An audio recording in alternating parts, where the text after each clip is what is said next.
Hi, thank you for joining me at Movie Review Mom. Today I am reviewing the movie Ralph Breaks the Internet.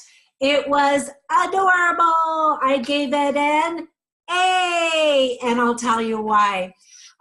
First of all, the movie is rated PG, which I'm always happy about because that gives us more opportunities for movies to take our kids to see.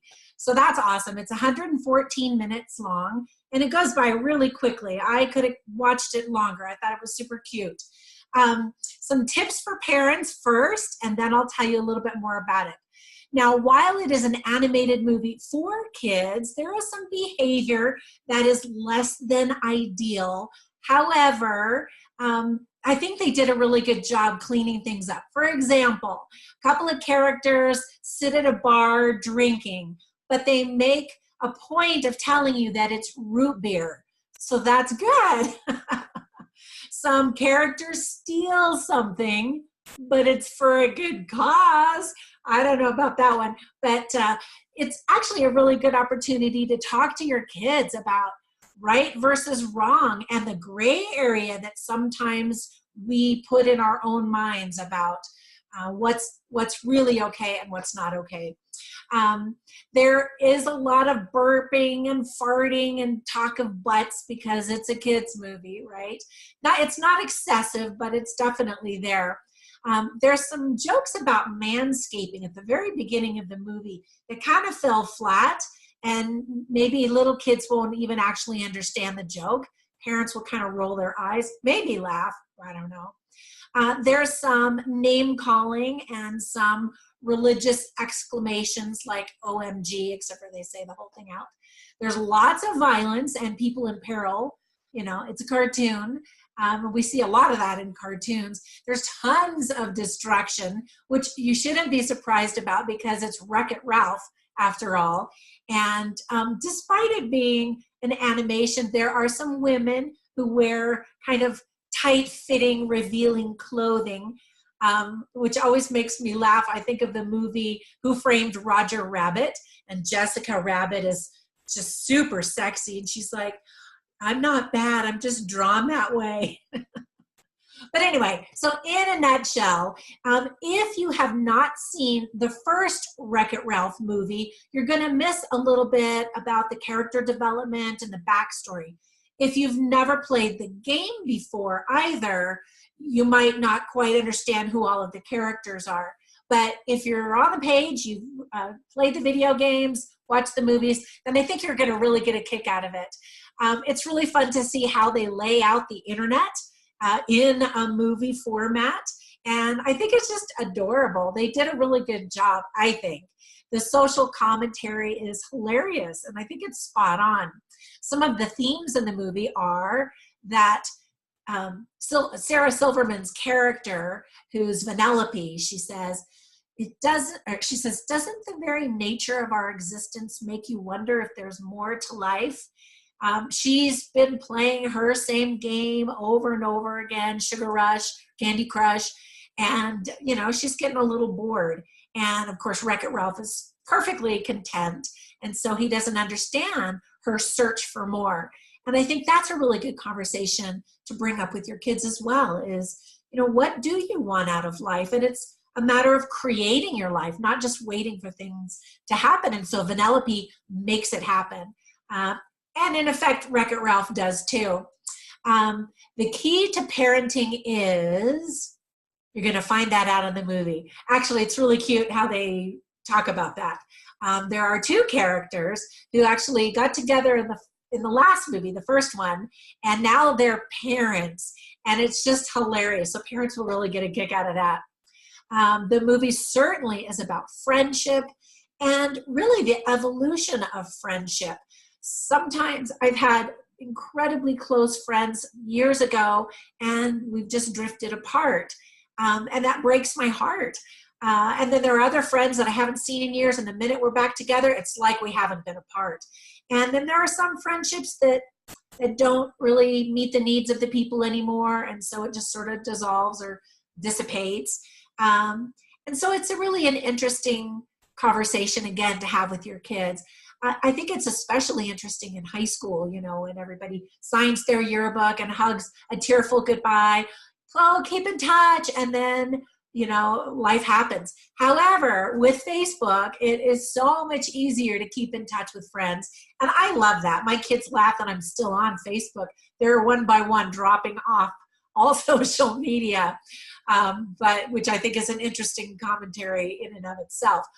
But anyway, there's a realistic sadness that is definitely shown as people grow apart. And I think that that's really interesting. So one thing is, if you see this at the movie theaters, and it's still in movie theaters right now, I don't know if that they'll have this on the DVD when it comes out, but at the very beginning, some of the directors and producers as humans give a little introduction. And I could tell the kids in the theater that I sat in were kind of antsy, like, come on, let's get on with the movie. But the parents got a kick out of what they were trying to do.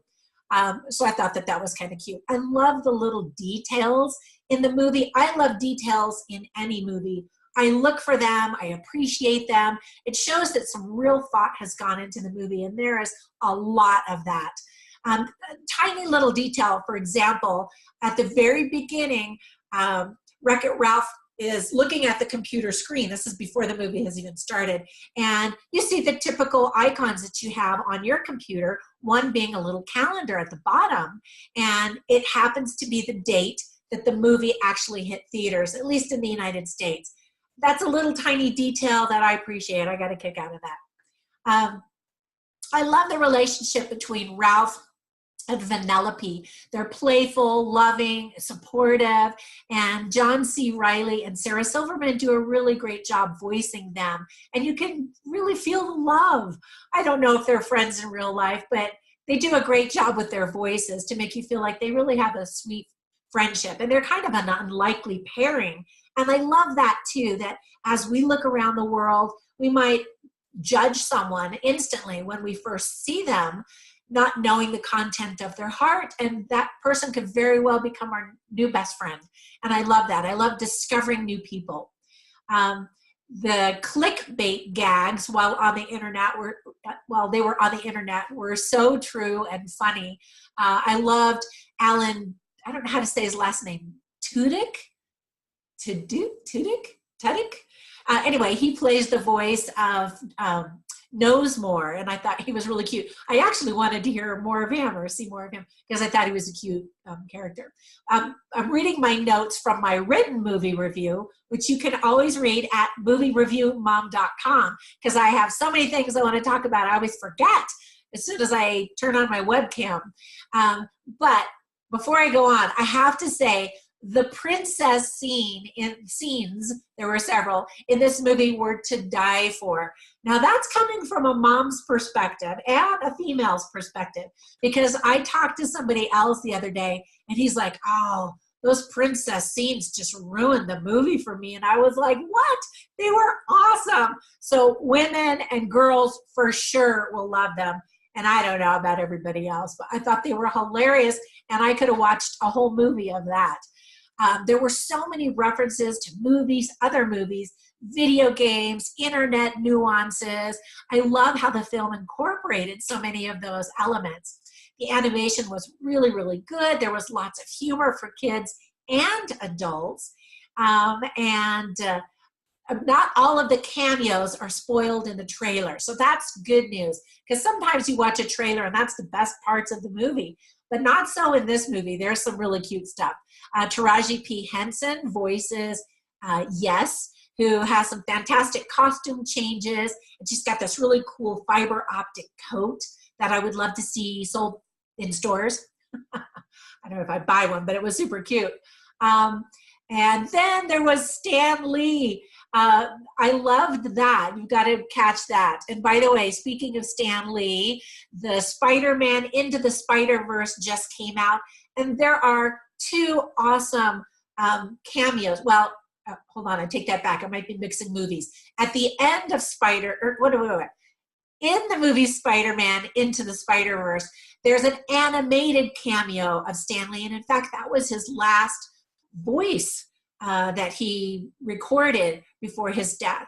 And so that's super special. And then the other one is, oh man, now I'm going to forget. I completely forgotten now. At the end of another movie, there is a tribute to Stanley. Okay, sorry, I just totally forgot and I ruined that. Anyway, some things that I didn't quite like was that Vanellope gets her own princess song. And it could have been awesome, like all princess songs are, especially from Disney, right? And hers was just okay. It wasn't even really memorable. And so that was a little bit of a disappointment. There's tons of product placement because they go on to the internet. So if that bothers you, you're going to be bothered because there's a lot of that. But I got a kick out of that. I say that phrase a lot, don't I? The old arcade at the very beginning of the movie actually felt old. And I'm assuming that that was intentional. If the movie was trying to get us to want to go to the arcade, it didn't do a very good job because the machines were falling apart. There weren't that many people in the arcade room.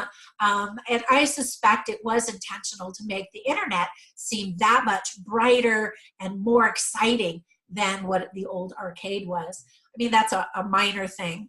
I also thought that Sugar Rush, Candy Crush video game landscape in the old game was way cooler and a funner place to race than the Slaughter Race, which is on the internet. They discover this new race. That race world felt really grungy. And I know it was supposed to, but I'd rather spend more time with the Candy Crush people. I just thought that was really cute. And then finally, the last thing that bothered me a little bit was that Wreck-It Ralph, who's very capable and becomes a hero in the first movie, is really needy and clingy in this movie. And sometimes we get that way. We get a little possessive with our best friend. We don't want to share our best friend. And he's definitely that way in this movie. Rather than being strong and independent, he really is just slobbering all over Vanellope, whereas she's trying to claim her independence and develop new talents and skills and experiences. So I thought that was interesting. Certainly another topic worth mentioning when you have a conversation with your kids about this movie. And you should. There are so many things to talk about. Anyway, I hope that you enjoyed the review and I hope you enjoy the movie. Be sure and click and subscribe to Movie Review Mom YouTube channel as well as my website. And when you go onto the website, also click on the contact box and you can sign up for my newsletter. And when you do, I will send you a free ebook about how to watch movies for free. Yay, free's my jam. Anyway, bye for now. See you at the movies.